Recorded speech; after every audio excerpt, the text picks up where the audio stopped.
स्वागत है बच्चों आप सभी का आपके अपने चैनल संस्कृत की पाठशाला में। आज हम क्लास 8 के बच्चों के लिए चैप्टर 5 लेकर के आए हैं जिसका नाम है गीता सुगीता कर्तव्या।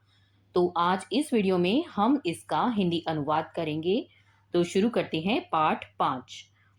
कुरुक्षेत्रे श्री गीता जयंती महोत्सवः आचरितः तत्र बहवः जनः अगच्छन् रमेशः अपि स्वजनकेन सह तत्र गतवान् कथावाचकः गीताया विषये वर्ण्यति स्म।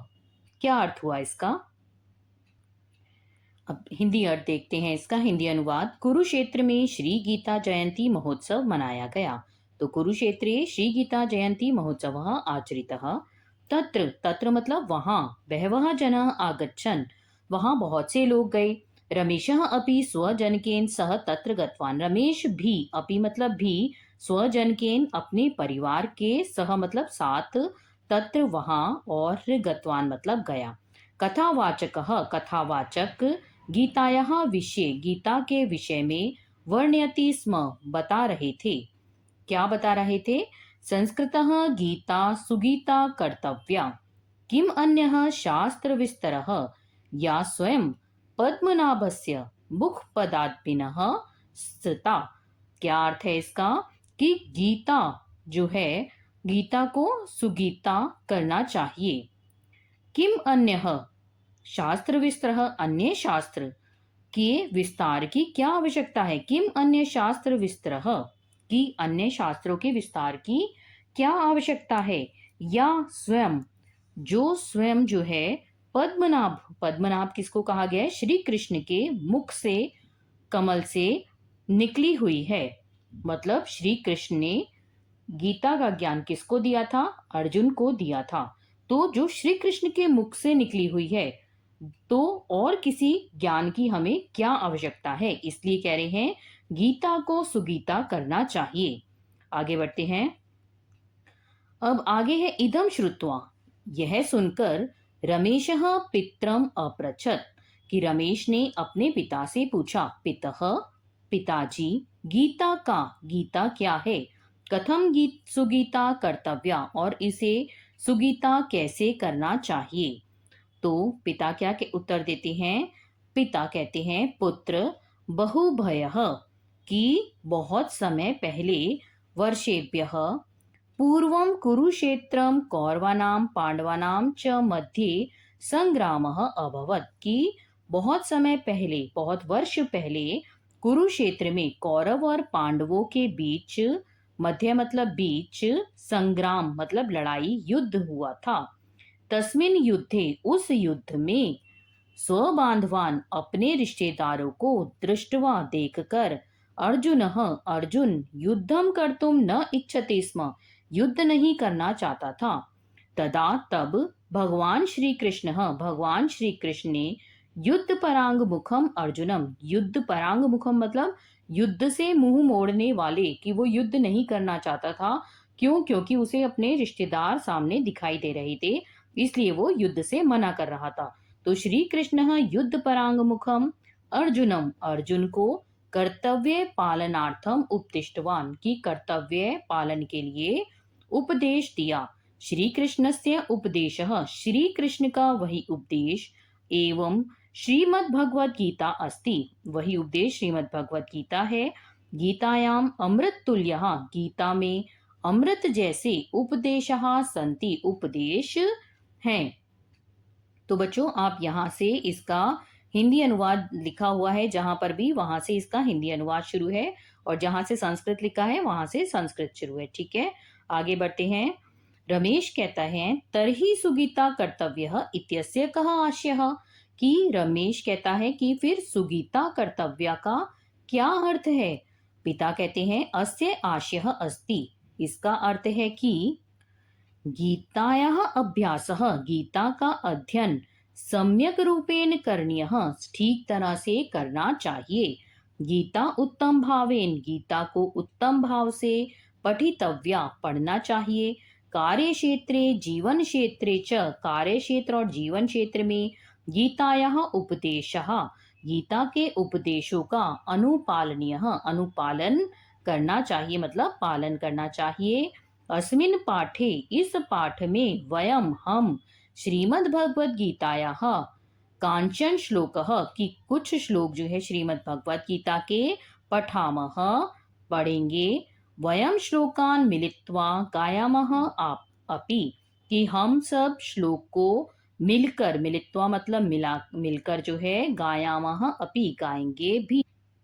आगे है दुखेशु, आगे क्या कह रहे हैं, दुखेशु अनुद्विग्न मनः सुखेशु विगत स्पृह वीत राग भय क्रोधः स्थित धीमः मुनिः उच्यते। स्थित धी मतलब, अब इसका अर्थ देखते हैं। इसका अर्थ बताएंगे पहले और उसके बाद आपकी बुक में इसको तोड़ करके भी बताया हुआ है कि पद का छेद मतलब इस श्लोक को तोड़ तोड़ के, जैसे दुखेशु, दुखेशु, फिर अनुद्विग्न मनः, सुखेशु, विगत स्पृह, इस तरह से तोड़ करके भी श्लोकों को बताया गया है। मतलब इसको कहते हैं पद छेद, मतलब उसको श्लोक को तोड़ तोड़ कर, शब्द को तोड़ तोड़ कर संधि विच्छेद इसको करके बताया गया है। तो क्या कह रहे हैं, जो व्यक्ति दुखों में मन को विचलित नहीं होने देता, ये इसका श्लोक का अर्थ है। सुखों में जिसकी लालसा समाप्त हो चुकी है, जो व्यक्ति दुख में दुखी नहीं होता, आसान शब्दों में क्या कह रहे हैं, सुखों में जिसकी लालसा समाप्त हो चुकी है, कि ऐसा नहीं कि सुख आने पर वो बहुत लालची हो जाता है। और वीत राग भय क्रोध, जो राग भय तथा क्रोध से रहित है, स्थित धी मुनि उच्यते, उसको क्या कहते हैं, वह स्थित प्रज्ञ मुनि कहलाता है। आगे है, अब इसको तोड़ करके वही बात कही गई है। दुखों में अविचलित मन वाला, दुखेशु अनुद्विग्न मनः, सुखेशु विगत स्पृहा, सुखों में इच्छा रहित, वीत राग भय क्रोधः स्थित मुनि उच्यते, कि राग भय क्रोध से मुक्त वह मुनि स्थित प्रज्ञ कहलाता है।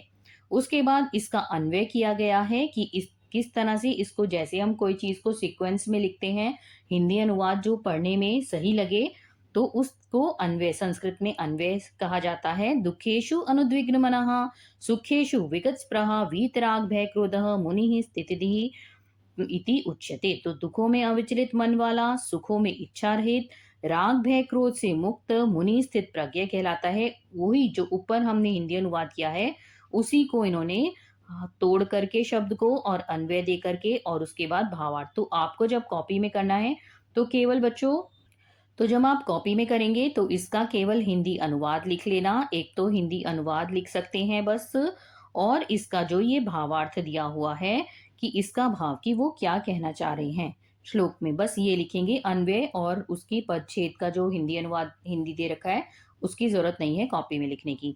ठीक है, तो पढ़ते हैं ये भावार्थ क्या है। इसका अर्थ, यह मनुष्य आपातकालेषु उद्वेगम न अनुभवती। तो जो मनुष्य आपातकाल में मतलब कठिन समय में उद्वेगम न अनुभवती, उद्वेग नहीं अनुभव करता, ऐसा नहीं कि वो कठिन समय में बहुत ही परेशान हो जाता है, विचलित हो जाता है, ऐसा नहीं। यह सुख प्राप्ति अपि निस्पृह इच्छा रहित भवति, और जो सुख पाने में भी इच्छा रहित होता है, ऐसा नहीं कि मेरे पास मुझे सुख मिल गया तो मेरे पास मुझे अब बहुत ज्यादा मैं अभिमानी हो गया या मुझे और चीजों की लालसा हो गई, मेरे पास ये भी होना चाहिए, अब ये भी होना चाहिए, ऐसा नहीं है। यह इच्छा आसक्ति भय क्रोधः इति एतेभ्यः मुक्तः भवति, जो राग आसक्ति भय और क्रोध से मुक्त होता है, सह मौनी पुरुषः स्थित प्रज्ञः भवति, वही मौनी पुरुष स्थित प्रज्ञ है। जो मतलब दुख में दुखी नहीं होता और सुख में ज्यादा खुश नहीं होता, उछलता नहीं है, जो कि पागल नहीं हो जाता खुशी के मारे, तो उसको कहते हैं हम स्थित प्रज्ञ। आगे आता है, क्रोधात भवति सम्मोह, सम्मोहात भवति विभ्रमः, स्मृति भ्रंशात बुद्धिनाशः।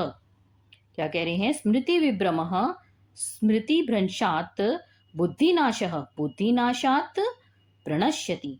तो क्या कह रहे हैं, अब इसका यही इसी श्लोक का पदच्छेद इन्होंने यहाँ दिया हुआ है, इसको तोड़ करके यहाँ लिखा हुआ है। ठीक है, तो आपको कॉपी में ये बस हिंदी अनुवाद ये वाला लिखना है और भावार्थ का लिखना है। तो क्या कह रहे हैं कि क्रोधात भवति सम्मोह, क्रोध से मोह उत्पन्न होता है, और मोह से क्या होता है, तो कहते हैं कि क्रोध से मोह उत्पन्न होता है, और सम्मोहात स्मृति विभ्रमः, और मोह से स्मृति का भ्रम होता है। स्मृति भ्रंशात बुद्धि नाशः, और स्मृति से के नष्ट होने से क्या होता है, बुद्धि का नाश हो जाता है। और बुद्धि नाशात प्रणश्यति, और बुद्धि के नष्ट हो जाने पर मनुष्य का पतन हो जाता है, मतलब वो गिर जाता है। तो इसका अब परिच्छेद अब बता दिया है, इसका वही है जो अभी बताया है कि क्रोधात् भवति सम्मोहः, सम्मोहात् भवति स्मृति विभ्रमः, स्मृति भ्रंशात् बुद्धिनाशः, बुद्धिनाशात् प्रणश्यति, कि क्रोध से होता है मोह, मोह से स्मृति का भ्रम, और स्मृति के नाश से बुद्धि नष्ट, और बुद्धि के नाश से प्राणी विनाश को प्राप्त होता है। ठीक है, आगे इसका अन्वय दिया हुआ है, क्रोधात् सम्मोह भवति, क्रोध से मोह उत्पन्न होता है, और सम्मोहात् स्मृति विभ्रमः भवति, और मोह से स्मृति का भ्रम होता है। स्मृति भ्रंशात् बुद्धि नाशः, स्मृति के नाश से बुद्धि नष्ट होती है, और बुद्धि के नाश से विनाश को प्राप्त होता है मनुष्य। तो आगे इसका भावार्थ दिया हुआ है, मानवस्य यदा क्रोधः भवति तदा क्रोधात् अविवेकः उत्पद्यते, जब मनुष्य में क्रोध उत्पन्न होता है, यदा क्रोधः भवति, जब मनुष्य मतलब क्रोधित होता है तब क्या होता है, तदा क्रोधात् अविवेकः उत्पद्यते, तब क्रोध से अविवेक पैदा होता है, और अविवेकात् आत्मानं विस्मृति, और अविवेक से वह अपने आप को भूल जाता है। किम योग्य किंच अयोग्यम, कि क्या योग्य है, क्या उचित है और क्या अनुचित है। तो यहाँ पर अनुचित गलत लिखा हुआ है, न पर ऊ की मात्रा ऐसे आएगी। ठीक है, तो यहाँ ये जो ऊ लिखा हुआ है ये वाला नहीं आएगा। ठीक है, यहाँ पर न और ऊ की मात्रा ये वाली आएगी। किम योग्य किंचि अयोग्यम, उचित और अनुचित पर विचार न करके, इति अविचिंतन्य क्रोधात व्यामोहम प्राप्नोति, क्रोध से व्यामोह में पड़ता है, मतलब क्योंकि वो उचित और अनुचित का विचार नहीं कर पाता, इसलिए क्या होता है, क्रोध से उसको और व्यामोह में पड़ जाता है, मतलब उसको अविवेक पैदा हो जाता है। और यदा अधिकः व्यामोह भवति, और जब अधिक व्यामोह होता है तब मनुष्य से स्मृति निष्क्रिया नष्टा च भवति, और तो मनुष्य की जो स्मृति होती है, जो उसकी याददाश्त होती है, वो नष्ट और निष्क्रिय हो जाती है। स्मृति नाशात बुद्धि नश्यति, और स्मृति के नाश होने से क्या होता है, बुद्धि भी नष्ट हो जाती है। और बुद्धि नाशात सह मनुष्य विनाशम प्राप्नोति, और बुद्धि के नाश होने से वह मनुष्य विनाश को प्राप्त होता है। आगे बढ़ते हैं, तीसरा श्लोक क्या कह रहे हैं इसमें, तद विद्धि प्रणिपातेन परिप्रश्नेन सेवया उपदेक्ष्यन्ति ते ज्ञानम ज्ञानिनः तत्वदर्शिनः। तो तत् विधि प्रणिपातेन, क्या कह रहे हैं, इसे प्रणाम, प्रश्न और सेवा से जानो, प्रणिपातेन परिश्नेन सेवया, कि कैसे जानो इसको, प्रणाम, प्रश्न और सेवा से जानो, उपदेश्यन्ति न ते ज्ञानम ज्ञानिनः तत्वदर्शिनः, तत्वदर्शी ज्ञानी तुम्हें ज्ञान देंगे। तो आगे क्या है, अब इसका विद से परिच्छेद दिया हुआ है, तद्विद भी प्रणिपातेन परिप्रश्नेन सेव्या उपदेक्ष्यन्ति ते ज्ञानम ज्ञानिनः तत्वदर्शिनः, तो इसे प्रणाम से, प्रश्न से, सेवा से जानो, तत्वदर्शी ज्ञानी तुम्हें अज्ञान देंगे। अन्वय क्या है इसका, तत्प्रणिपातेन सेव्या परिप्रश्नेन विद्धि ते तत्वदर्शिनः ज्ञानिनः ज्ञानम उपदेक्ष्यन्ति, कि इसे प्रणाम, सेवा और प्रश्न से जानो, तत्वदर्शी ज्ञानी तुम्हें ज्ञान देंगे। तो भावार्थ क्या है इसका, कि भगवान श्री कृष्ण अर्जुनम उपदिश्यति, कि भगवान श्री कृष्ण अर्जुन को उपदेश देते हैं कि हे अर्जुन, भगवान गुरु समीपम गत्वा, कि तुम गुरु के पास जाकर यथार्थ ज्ञानम प्राप्नतु, कि ज्ञान को प्राप्त करने का प्रयासम करो, तू प्रयास करो। भगवान विनीतः जिज्ञासु च, तुम विनम्र और जिज्ञासु बनकर भूत्वा गुरु सेवाम करो तू, कि गुरु की सेवा करो। तत्वज्ञानी गुरु, तत्वज्ञानी गुरु तुम्हें भवते ज्ञानम प्रदास्यति, कि तुम्हें ज्ञान देंगे। यतः ये सत्यस्य, जो सत्य का दर्शन कर चुके हैं, दर्शनम कृतवन्तः ते एव यथार्थ ज्ञानिनः भवन्ति, वही यथार्थ ज्ञानी होते हैं। ठीक है, तो ये भावार्थ आप जो है हिंदी अनुवाद लिखेंगे और ये भावार्थ अपनी कॉपी में लिखेंगे।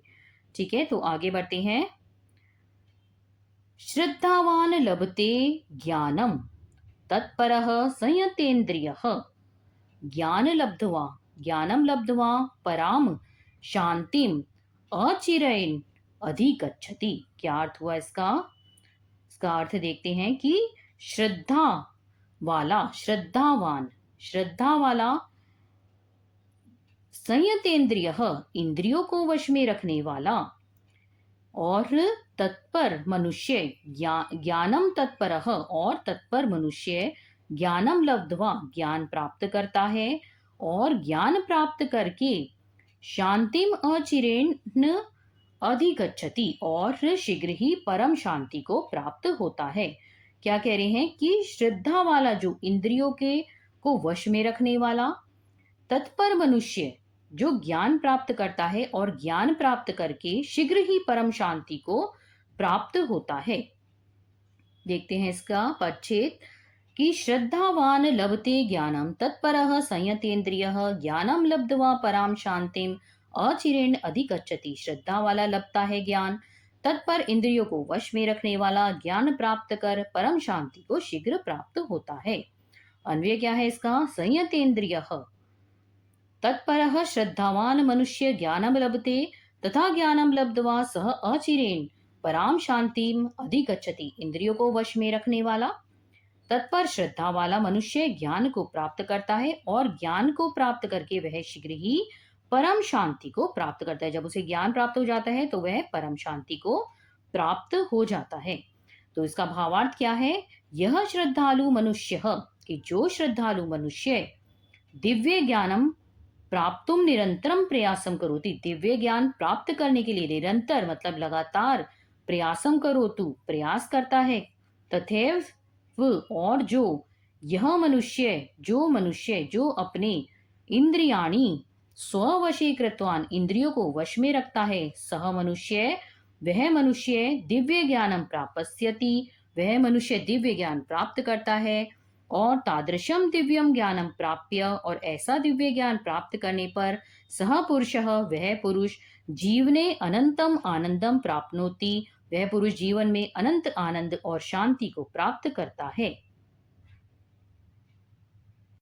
द्वेष्टा सर्वभूतानां मैत्रः करुणम एव च निर्ममो निरअहंकारः सम दुख सुख शमी।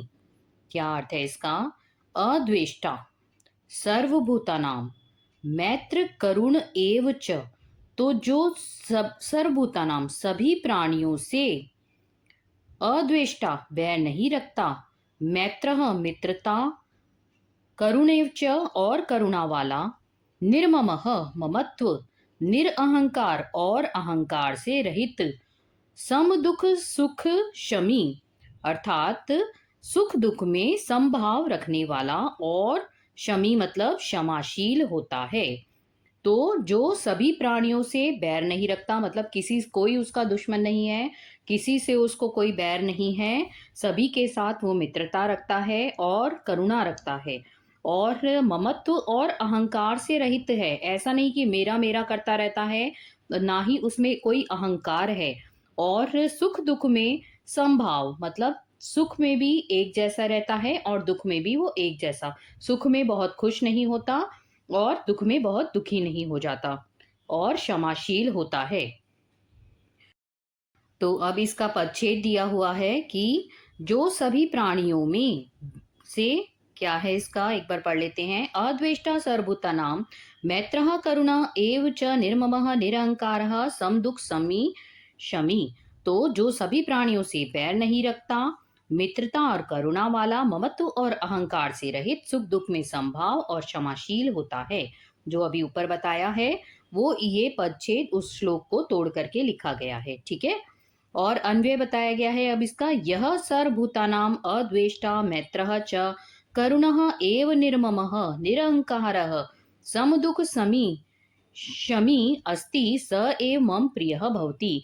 तो श्री कृष्ण कहते हैं अर्जुन से कि जो सभी प्राणियों से बैर नहीं रखता, मित्रता और करुणा वाला, ममत्व और अहंकार से रहित, सुख दुख में संभाव और क्षमाशील होता है, वही मेरा प्रिय भक्त है।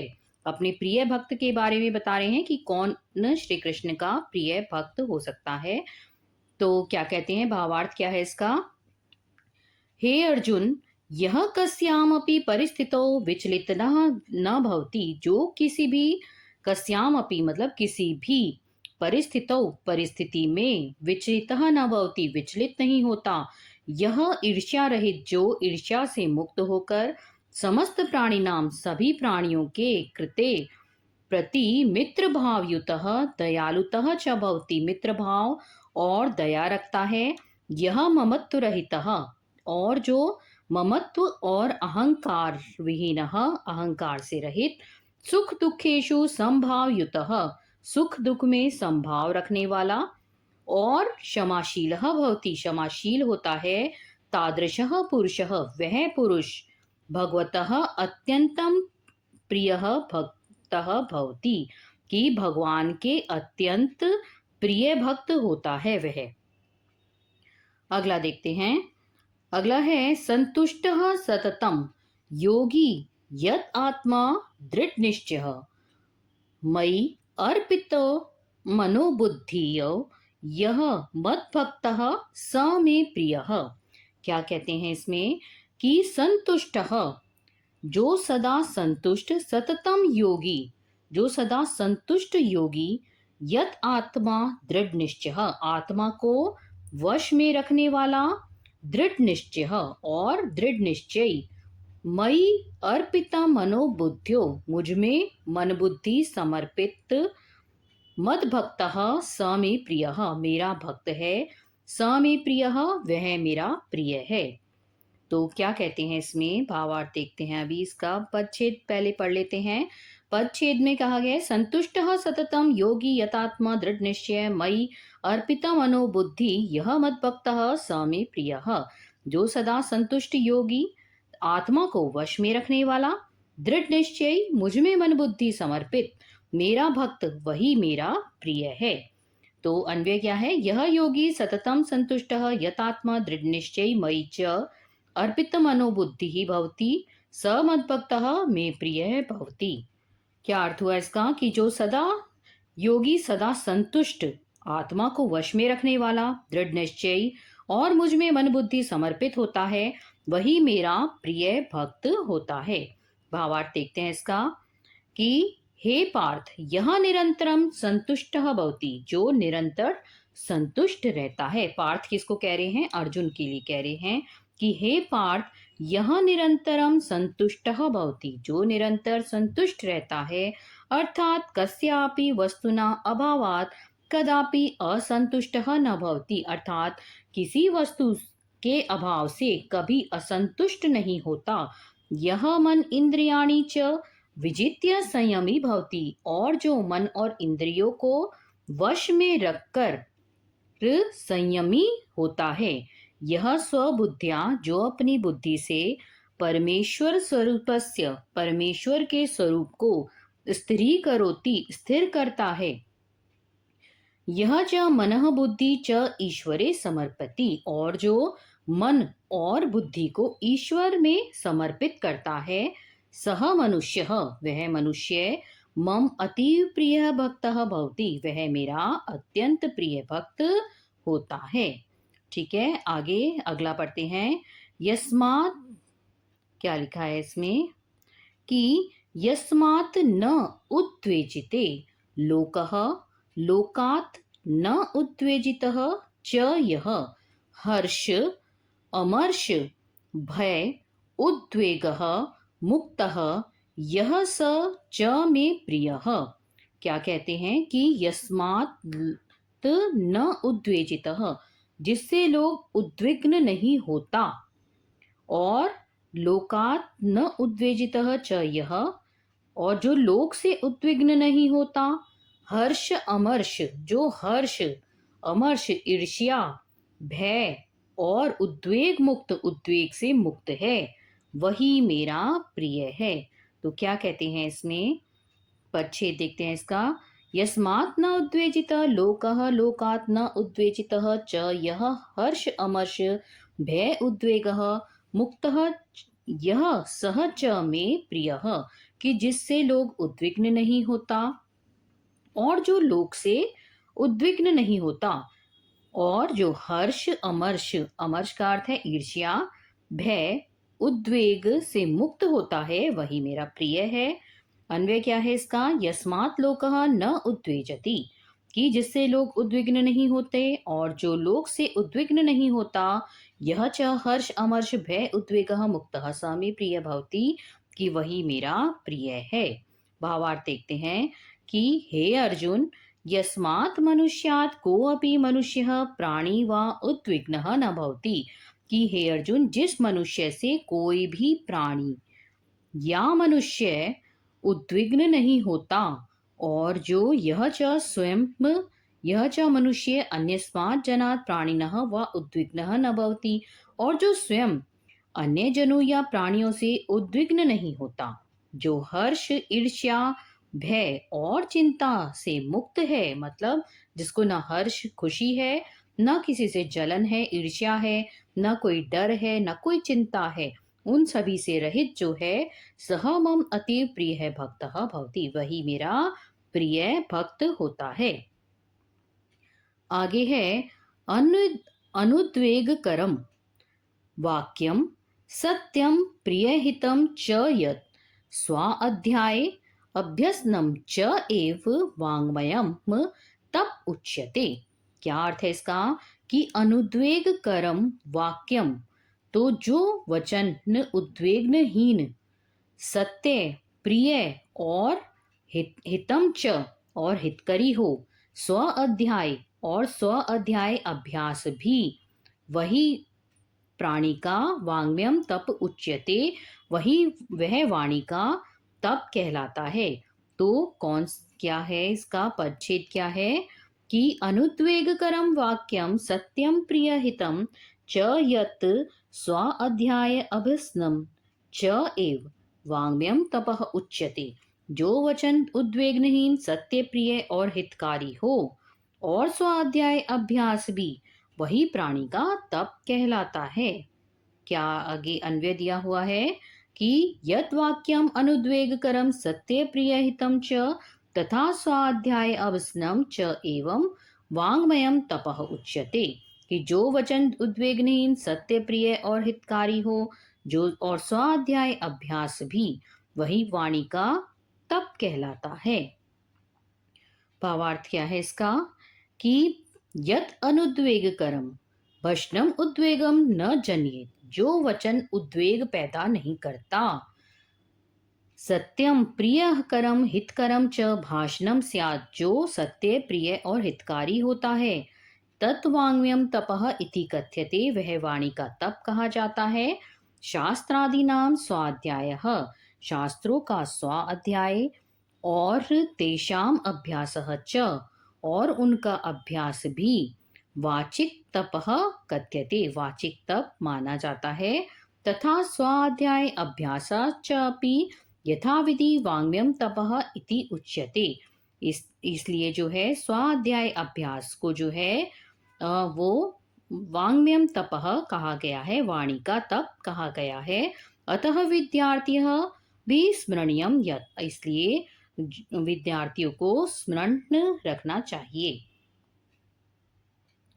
आगे है प्रिय वाक्य प्रदानेन सर्वे तुष्यन्ति जन्तवः तस्मात् तदेव वक्तव्यम वचनेन का दरिद्रताम, अर्थात प्रिय वचनों के द्वारा सभी प्राणी संतुष्ट होते हैं। प्रिय वाक्य प्रदानेन मतलब प्रिय वचनों के द्वारा जो सभी प्राणी जो है संतुष्ट होते हैं।